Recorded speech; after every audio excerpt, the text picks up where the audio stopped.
Well, hello, good people and Eagle, 49er, and Commander fans. Mark Holmes here, and as always, I want to say thank you for watching, commenting, subscribing, and being part of the Joe Boo Sports Report. Without you guys, as well as you ladies, you know that this literally does not work. It is hump day, and I hope you're humping or getting over the hump. And hold on for a second.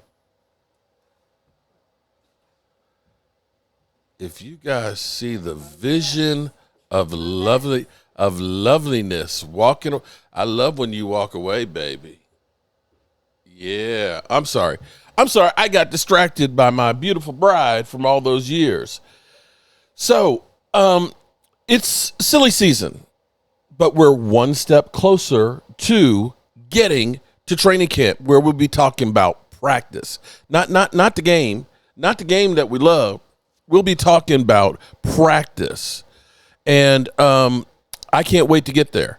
So everybody's out here scrambling and rehashing the same stories and things left and right because there's not really anything going on. In fact, this is the best news that you could have about the Dallas Cowboys, that there is no news, okay? Because that means there's not something bad happening, okay? We don't want bad things to happen. We want everybody to get to training camp healthy, whole, and ready to play.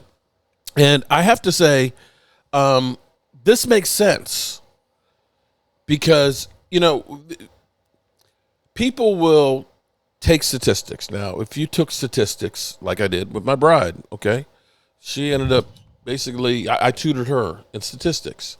Between mean, median, mode, modulation, and all that stuff, you can take statistics to prove anything you want.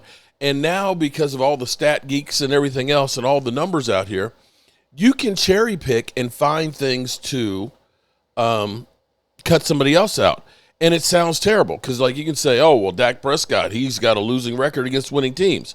Yeah, check and see how many quarterbacks actually have a winning record against winning teams. There's a reason why they're winning teams, because they're winning. Okay, so they cherry pick statistics and things. And I'll have to say, I kind of cherry picked this one too. Because as people go through, like the Colin Cowturd, who, of course, is, I'm not paying, Micah Parsons and things. And you have to also put things into context of why a thing may be. And, as I've said, and many others have said, Dak Prescott, he stinks in the playoffs. The Cowboys, he stink in the playoffs. Dak Prescott, he doesn't do anything in the playoffs. They're not winning in playoffs. But it's not only Dak Prescott.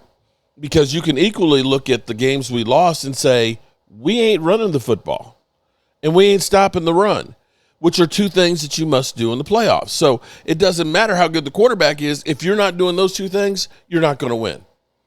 You're just not. And for those out there that say, well, Pat Mahomes and Jalen Hurts, they're great quarterbacks.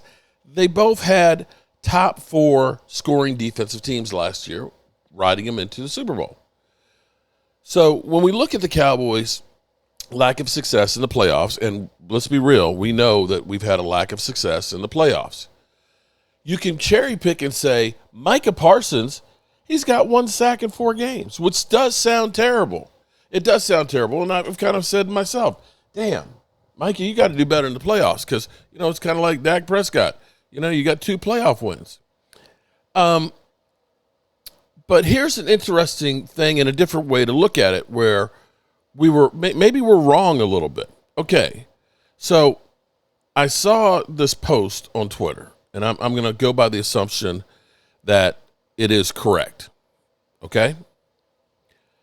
Micah Parsons' win percentage by playoff games. Okay?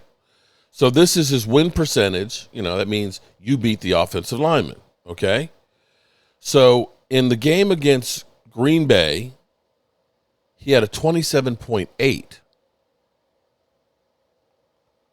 That is extremely high win percentage. Against San Francisco in 22, he had a 25%. Against Tampa Bay in 22, he had a 15.5. And San Francisco in 21, he had an 18.2.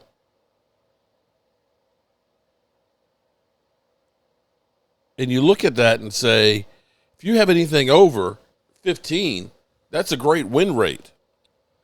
Now, here's the problem. in true pass sets. Here's the problem. You weren't really in pass rushing mode very often. That 27.8% is only 6 plays. That 25% against San Francisco in 22 is only 16 plays, which is only 38% of the, The 15% with Tampa Bay was 27 plays. That's the most that he had. And San Francisco in 21, it was only 8 plays. So herein lies the problem of, in order for Micah Parsons to be effective, he needs to be rushing the passer. And if you can't stop the run, teams aren't passing the football. They're not. And that's the reality of it. So what they have to do now,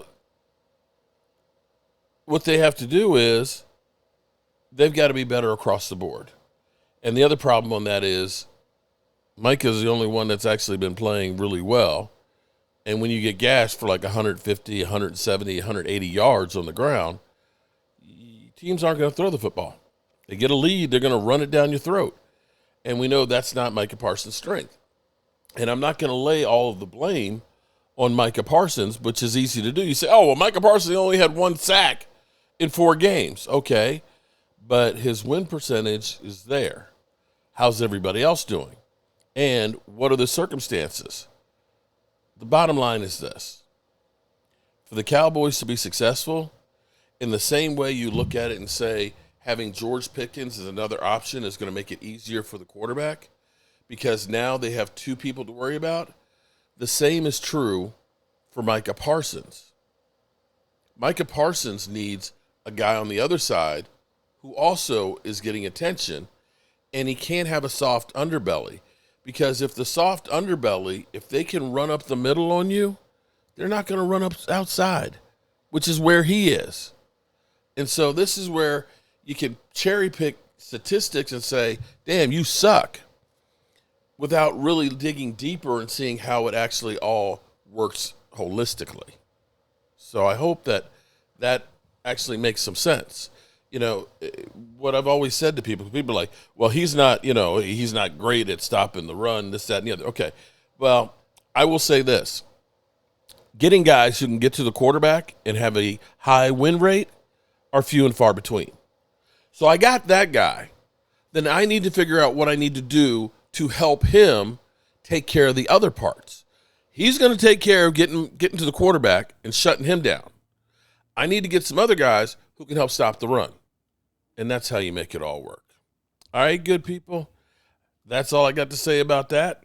And we're getting closer and closer to the end of the offseason. Peace out.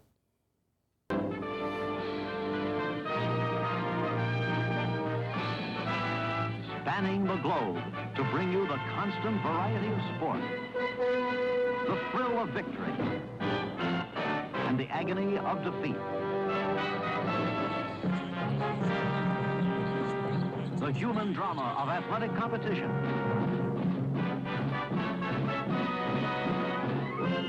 This is ABC's Wide World of Sports. Brought to you by Lincoln Mercury. Nobody has more kinds of cars or more kinds of people. See them at the sign of the cat. By Goodyear, makers of the custom Steel Guard radial tire. And by State Farm Mutual. Almost anywhere you live, there's a State Farm agent nearby. Like a good neighbor, State Farm is there.